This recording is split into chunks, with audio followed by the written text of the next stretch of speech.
ಇನ್ನು ಕೊಡಗಿನಲ್ಲಿ ಮಳೆಯ ಅಬ್ಬರ ಮುಂದುವರೆದಿದೆ. ಕೇರಳ ಕೊಡಗು ಗಡಿಭಾಗದಲ್ಲಿ ಈ ಒಂದು ವಿಚಾರಕ್ಕೆ ಗುಡ್ಡ ಕುಸಿದಿದೆ. ಕರಿಕೆ ಗ್ರಾಮದ ವ್ಯಾಪ್ತಿಯ 3 ಕಡೆ ಗುಡ್ಡ ಕುಸಿದಿರ್ತಕ್ಕಂಥದ್ದು. ಕೊಡಗಿನಲ್ಲಿ ಭಾರೀ ಮಳೆ ಆಗ್ತಿರೋ ಹಿನ್ನೆಲೆಯಲ್ಲಿ ಕೇರಳ ಕೊಡಗು ಗಡಿಭಾಗ ಏನಿದೆ ಆ ಗಡಿಭಾಗದಲ್ಲಿ ಗುಡ್ಡ ಕುಸಿದಿರ್ತಕ್ಕಂಥದ್ದು ಈಗ ವರದಿಯಾಗಿದೆ. ಕರಿಕೆ ಗ್ರಾಮದ ವ್ಯಾಪ್ತಿ ಅದು. ಕರಿಕೆ ಗ್ರಾಮದ ವ್ಯಾಪ್ತಿಯ 3 ಕಡೆ ಈಗ ಗುಡ್ಡ ಕುಸಿದಿದೆ ಅನ್ನುವಂಥ ಒಂದು ಮಾಹಿತಿ ಲಭ್ಯ ಆಗ್ತಾ ಇದೆ. ಈಗ ಕೊಡಗಿನಲ್ಲಿ ಇತ್ತೀಚೆಗೆ ಬೆಳಗ್ಗೆಯಿಂದ ರಾತ್ರಿ ತನಕ ಎಡೆಬಿಡದೆ ಮಳೆ ಸುರಿತಾ ಇದೆ. ಈ ಒಂದು ಮಳೆಯಿಂದಾಗಿ ಈಗ ಗುಡ್ಡ ಕುಸಿದಿರ್ತಕ್ಕಂಥದ್ದನ್ನು ನೀವು ಗಮನಿಸ್ತಾ ಇದ್ದೀರಿ. ಕರಿಕೆ ಅನ್ನುವಂಥ ಆ ಒಂದು ಭಾಗದಲ್ಲಿ 3 ಕಡೆ ಗುಡ್ಡ ಕುಸಿದಿರತಕ್ಕಂಥದ್ದು ಈಗ ವರದಿಯಾಗಿದೆ. ಕೇರಳ ಕೊಡಗು ಗಡಿಭಾಗ ಅದು. ಆ ಗಡಿಭಾಗದಲ್ಲಿ ನಡೆದಿರ್ತಕ್ಕಂಥ ಘಟನೆ ಇದು. ಸೊ ಯಾರಿಗೂ ಕೂಡ ಏನೂ ತೊಂದರೆ ಆಗಿಲ್ಲ ಅನ್ನೋದು ಗೊತ್ತಾಗ್ತಾ ಇದೆ. ಸೊ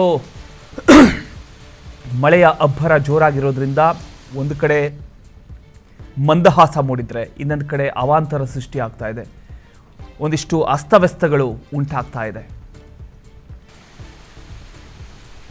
ಮಲೆನಾಡಿನ ಎಲ್ಲ ಭಾಗದಲ್ಲೂ ಕೂಡ ಈಗ ಜೋರಾದ ಮಳೆ ಶುರುವಾಗಿದೆ. ಕೊಡಗಿನಲ್ಲೂ ಕೂಡ ಮಳೆಯ ಅಬ್ಬರ ಮುಂದುವರೆದಿದೆ.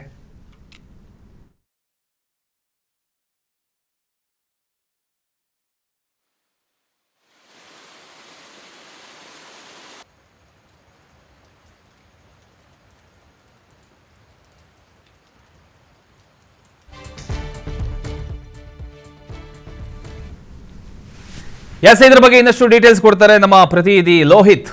ಲೋಹಿತ್, ಈಗ ಮಡಿಕೇರಿಯಲ್ಲಿ ಯಾವ ರೀತಿ ಇದೆ ಮಳೆ?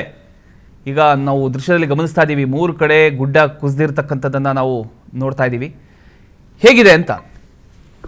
ಪ್ರಮೋದ್, ಕೊಡಗು ಜಿಲ್ಲೆಯಲ್ಲಿ ಇದೀಗ ಕಳೆದ 3 ದಿನಗಳಿಂದ ನಿರಂತರವಾಗಿ ಮಳೆಯ ತೀವ್ರತೆ ಹೆಚ್ಚಾಗಿರ್ತಕ್ಕಂಥದ್ದು. ಈ ಬಾರಿ ಕೆಲವೊಂದ್ ಕಡೆ ಮಳೆ ಕೊರತೆ ಎದ್ದು ಕಾಣಿಸ್ತಾ ಇತ್ತು. ಆದ್ರೆ ಇದೀಗ ಕಳೆದ 3 ದಿನಗಳಿಂದ ಸುರಿತಿರತಕ್ಕಂತಹ ಧಾರಾಕಾರ ಮಳೆ ಎಫೆಕ್ಟ್ನಿಂದಾಗಿ ಒಂದಷ್ಟು ಕಡೆಗಳಲ್ಲಿ ಹಾನಿ ಕೂಡ ಸಂಭವಿಸಿರ್ತಕ್ಕಂಥದ್ದು.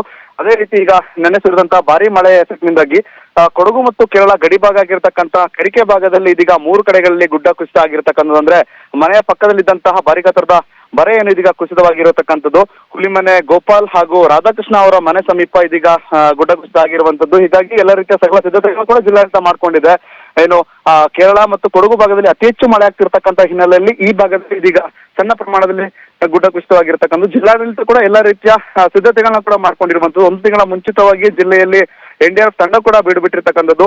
ಅಂದ್ರೆ ಪ್ರವಾಹದ ಸಂದರ್ಭದಲ್ಲಿ ಅಲ್ಲಿ ಯಾವ ರೀತಿ ರೆಸ್ಕ್ಯೂ ಆಗಿರ್ಬೋದು, ಜೊತೆಗೆ ಗುಡ್ಡ ಕುಸಿತ ಸಂದರ್ಭದಲ್ಲಿ ಯಾವ ರೀತಿ ರೆಸ್ಕ್ಯೂಗೆ ಎಲ್ಲಾ ರೀತಿಯ ಪರಿಣಿತಿಯನ್ನು ಹೊಂದಿದಂತಹ ತಂಡ ಇದೀಗ ಜಿಲ್ಲೆಯಲ್ಲಿ ಬಿಟ್ಟಿರ್ತಕ್ಕಂಥದ್ದು. ಜೊತೆಗೆ ತಲಕಾವೇರಿ ಭಾಗಮಂಡಲ ಭಾಗ ಅಂದ್ರೆ ಬ್ರಹ್ಮಗಿರಿ ತಪ್ಪಲು ಪ್ರದೇಶದಲ್ಲೂ ಕೂಡ ನಿರಂತರವಾಗಿ ಮಳೆಯಾಗ್ತಿರ್ತಕ್ಕಂಥ ಹಿನ್ನೆಲೆಯಲ್ಲಿ ಭಾಗಮಂಡಲದ ತ್ರಿವೇಣಿ ಸಂಗಮ ಸಂಪೂರ್ಣವಾಗಿ ಭರ್ತಿಯಾಗಿರ್ತಕ್ಕಂಥದ್ದು. ಜೊತೆಗೆ ಏನು ಮಡಿಕೇರಿಯಿಂದ ಭಾಗಮಂಡಲ ಜೊತೆಗೆ ನಾಪೋಕ್ಲಿಂದ ಭಾಗಮಂಡಲ ಸಂಪರ್ಕ ಕಲ್ಪಿಸುವ ರಸ್ತೆ ಏನಿದೆ ಅದು ಸಂಪೂರ್ಣವಾಗಿ ಜಲಾವೃತವಾಗಿರ್ತಕ್ಕಂಥದ್ದು. ಇದೀಗ ಬದಲಾಗಿ ಅಂದ್ರೆ ಮೇಲ್ಸೇತುವೆ ಕಾಮಗಾರಿ ಸಂಪೂರ್ಣವಾಗಿ ಮುಗ್ದಿರೋದ್ರಿಂದ ಎಲ್ಲ ಅಲ್ಲಿಗೆ ಏನೋ 3-4 ಗ್ರಾಮಗಳೇನಿದಾವೆ ಎಲ್ಲವೂ ಕೂಡ ಮೇಲ್ಸೇತುವೆಯನ್ನೇ ಇದೀಗ ಬಳಸ್ತಿರ್ತಕ್ಕಂಥದ್ದು. ಜಿಲ್ಲೆಯಲ್ಲಿ ನಿರಂತರವಾಗಿ ಮಳೆ ಆಗ್ತಿರ್ತಕ್ಕಂಥ ಹಿನ್ನೆಲೆಯಲ್ಲಿ ಹಾರಂಗಿ ಜಲಾಶಯ ಏನು ಅದಕ್ಕೆ ಒಳ ಹರಿವಿನ ಪ್ರಮಾಣ ಕೂಡ ಹೆಚ್ಚಾಗಿರುವ ಹಿನ್ನೆಲೆಯಲ್ಲಿ ಅಧಿಕ ಪ್ರಮಾಣದ ನೀರನ್ನು ಕೂಡ ಹೊರಗೆ ಹರಿಸ್ತಿರ್ತಕ್ಕಂತಾನೆ ಹೇಳ್ಬೋದು. ಪ್ರಮೋದ್, ಓಕೆ, ಥ್ಯಾಂಕ್ ಯು ನಿಮ್ಮೆಲ್ಲ ಮಾಹಿತಿಗಾಗಿ ಲೋಹಿತ್.